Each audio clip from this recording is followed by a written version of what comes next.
ry'umukinyi Robert Lewandowski. Nkuko tubikije ikinyamakuru Gazzetta dello Sport cyari mu gihugu cy'Ubutaliyano kimenyesha yuko ubusanzwe uhagarariye umukinyi Robert Lewandowski mu vy'amategeko azogendera mu mugwi wa Juventus mu Misiri imbere kugira ngo ashobore kuba bayaga ibijanye nuko uwitwa Robert Lewandowski ashobora kuza muri no mugwi wa Juventus ari umukinyi yigenga aziye ubuntu.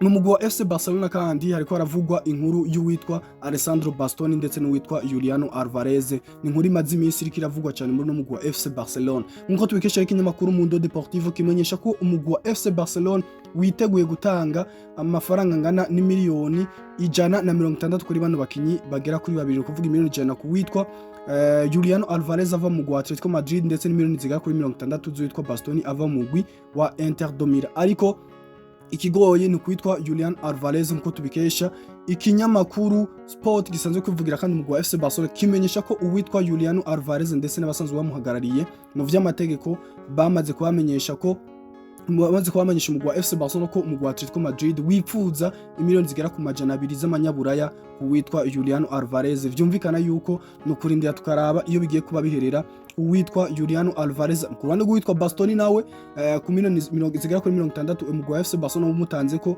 bishobora gukunda ko baje mu biganiro n'umugwi wa Inter de Milan nubwo wewe wifuza miliyoni zigera kuri 80, ariko urumva umugwi wa FC Barcelona utanze miliyoni 60 birashobora gukunda ko bashobora kuja mu biganiro bakicara bakaganira kubijanye n'uwitwa Bastoni. Ariko aho bigoreye no kuwitwa Alvarez ko murumva ko equipe ya Atletico Madrid ko yifuza miliyoni zigera kuri 200 kuno mukinyi mugwi wa FC Barcelona wifuza kumutanga kimiliyoni zigera ku 100 niburi ahantu vyari gutuma vyoroha bakaja no mu biganiro n'uyu mugwi wa FC Barcelona uvuga ati turahagurukira kugira ku miliyoni zigera kuri 150, ariko vyose no kurindira tukaraba iyo bigiye kuba biherera. Ku rundi ruhande umukinyi azwi ku izina rya Lamine Yamal yaraye atahukanye agashimwe k'umukinyi akiri muto cyangwa se ko mu sportif akiri muto yigenjeye neza muri no mwaka w'2026 hari mu bushimwe ariko butangwa na Lawrence Awards. Rero uwitwa Lamine Yamal akaba ashoboye kuba atahukana kano gashimwe k'umu sportif akiri muto yigenje neza gusumba abandi bose. Ku ruhande rw'umugwi wa Real Madrid ariko haravugwa inkuru ya mbere twoherako ni uwitwa Antonio Rudiger. Equipe ya Real Madrid ibona ko ikiye kugumana uno musore Antonio Rudiger niburi umwaka umwe mu kugira ngo abandanye afasha ino defense yabana bana bakiri bato bari muri uno mugwi wa Real Madrid. Equipe ya Real Madrid ikaba yifuza kumuha amasezerano y'umwaka umwe, binavuga ko yamaze kuba inatanga no masezerano kubitwa Antonio Rudiger nko twikesha ikinyamakuru Diario As. Ariko rero bivugwa ko uwitwa Antonio Rudiger wifuza ko equipe ya Real Madrid yomuha niburi amasezerano y'imyaka 2 atariko bitegekanije ko nubundi uwitwa Antonio Rudiger ashobora kwemera no masezerano y'umwaka umwe kugira ngo ashobore kuba abandaniriza muri no mugwi wa Real Madrid. Nkuko tubikesha kandi ikinyamakuru El Chiringuito gikorera hariya muri Espagne kimenyesha yuko umugwi wa Real Madrid wamaze kubusohora ingingo zitatu kubamenyereza bifuza kuza kumenyereza uno mugwi wa Real Madrid. Ingingo ya mbere nuko uno mumenyereza zo kumenyereza umugwi wa Real Madrid ategerezwa kuba yaratahukanye ibikombe bikomakomeye mu mugwi yararimo, afise uburambe mu kazi kandi ashobora gutegeka agashira ku murongo vestiaire ya Real Madrid harimo n'abo bakinyi babo bakomakomeye. Ahantu guca turabare muri amazina y'abamenyereza ariko aravuga ko ashobora kuza kumenyereza no mugwi wa Real Madrid. Aho turashobora kuvuga uno mugabo azwi ku izina rya Mauricio Pochettino, uwitwa Didier Deschamps, Jose Mourinho ndetse n'uwitwa Jurgen Klopp. Muri abamenyereza rero bagera kuri 4 aho ubuca vamwo vyihutirwa bafate kuri zino ngingo ni uwitwa Mauricio Pochettino, hagasigara uwitwa Didier Deschamps, Jose Mourinho ndetse na Jurgen Klopp. Rero nukurinda tukaraba iyo bigiye kuba biherera ivyabano bagabo bagiye kuba baza kumenyereza umugwi wa Real Madrid, kurinda tukaraba uwo Real Madrid izoshobora kuba ihitamwo. Ayandi makuru twabwira nuko nyuma yuko uno mwanya akiri muto yitwa Javi Navarro akinira equipe ya Real Madrid watenze imyaka 19, nyuma yaho ku munsi wejo aje kuba atahukana igikombe ca Ligue des Champions c'abakiri bato batarenze imyaka 19. Nyuma rero yivunika y'uwitwa Fran Gonzalez umwe mu bagardie ba gatatu mu Real Madrid agize ikibazo c'imvune. Equipe ya Real Madrid nko tubikesha ikinyamakuru Diario AS nuko n'umwana akiri muto Javi Navarro yamaze kuba atumwako n'umugwi wa Real Madrid uno munsi mu rukino iza kubikina na equipe ya Deportivo Alvarez gihe cy'isaha 3 z'ijoro. Iyi ni nkuru ikiravugwa ngaha mu mugwi wa Real Madrid nuko ikinyamakuru The Telegraph kimenyesha yuko umugwi wa Manchester United uri kurakurikiranira hagufi uwitwa Aurelien Tchouameni wa Real Madrid. Equipe ya Manchester United ngo uwitwa Aurelien Tchouameni ari ku rutonde rw'abakinyi bifuza kuza gusubirira uwitwa Carlos Casemiro agiye kubasohoka mu mpera z'uno mwaka w'inkino wa 2025 shira 2026.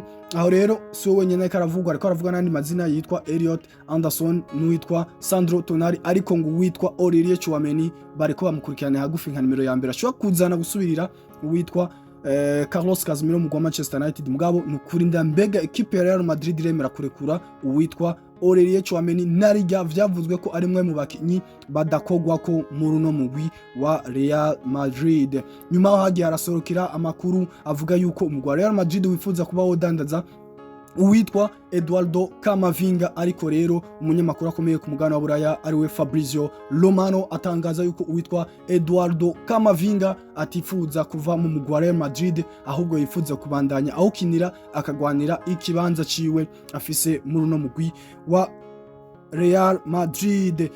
Iyi ni nkuru twababwira mu gwa Chelsea de Bruges nyuma yaho uwitwa Liam Neeson uno mumenyereza wa Chelsea de Bruges ariwe Liam Rosenio ibintu bitariko biraganiriza muri no mugwi wa Chelsea de Bruges. Murazi yuko ibijanye n'amariziri tariko araronka mu nkino aheruka kuba akina sinziza cyane, ibintu byo gutsinda hoho ni ibintu aheruka kera. Rero bamwe bari batanga kugira amakenga yuko n'umumenyereza ashobora kutazobandanyana n'umugwi wa Chelsea de Bruges, ariko umugwi wa Chelsea de Bruges utangaza yuko wo ugifitiye icizere n'umumenyereza wabo Rosenio ko ibintu bishobora kuzohinduka, amarizita bariko bararonka muri no minsi ashobora kuzohinduka, rero ko badateze kuba mwirukana mu mpera z'uno mwaka w'inkino wa 2025 shira 2026. Umugwi wa Liverpool uwitwa Ibrahim Konate yamaze kuba yemeza diru yuko agiye kuba yongereza amasezerano mu mugwi wa Liverpool.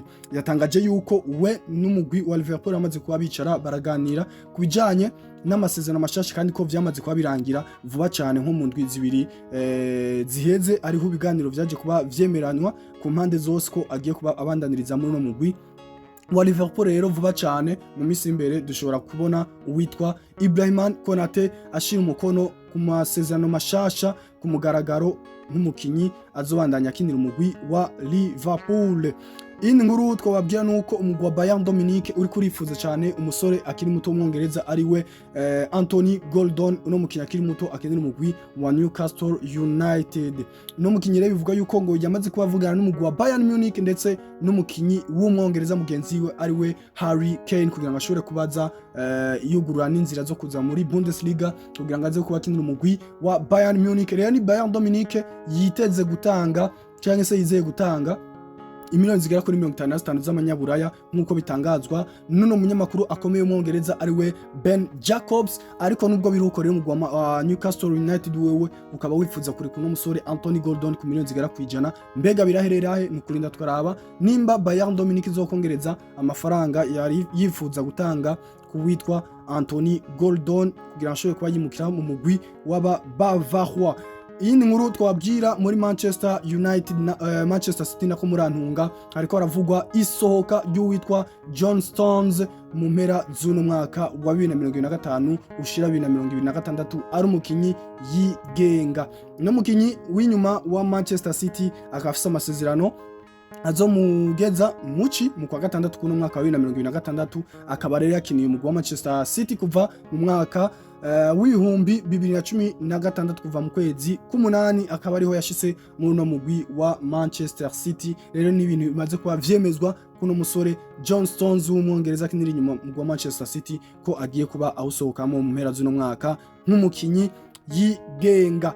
nkuko kandi tubikesha ikinyamakuru Petit Goal kimenyesha yuko umukinyi yitwa Yan Diomande uno munya Cote d'Ivoire akinira umugwi wa Leipzig ko equipe ya Liverpool yamugize nimero 1 kugira ngo ashobore kubaza gusubirira uwitwa Mohamed Salah vyamaze kuba bimenyekana ko agiye kubasohoka muri no mugwi wa Liverpool. Rero ibiganiro bikaba vyamaze kuba bitangura hagati y'umugwi wa Leipzig ndetse n'umugwi wa Liverpool, ariko akaba atabwumvikane burahaba. Ni Leipzig rero yo iriko irareklama canke se iriko irasaba imiliyoni zigera kwijana kuwitwa Yan Diomande kugira ngo ashobore kubava muri no mugwi wa Leipzig kugira ngo yerekeze mu mugwi wa Liverpool.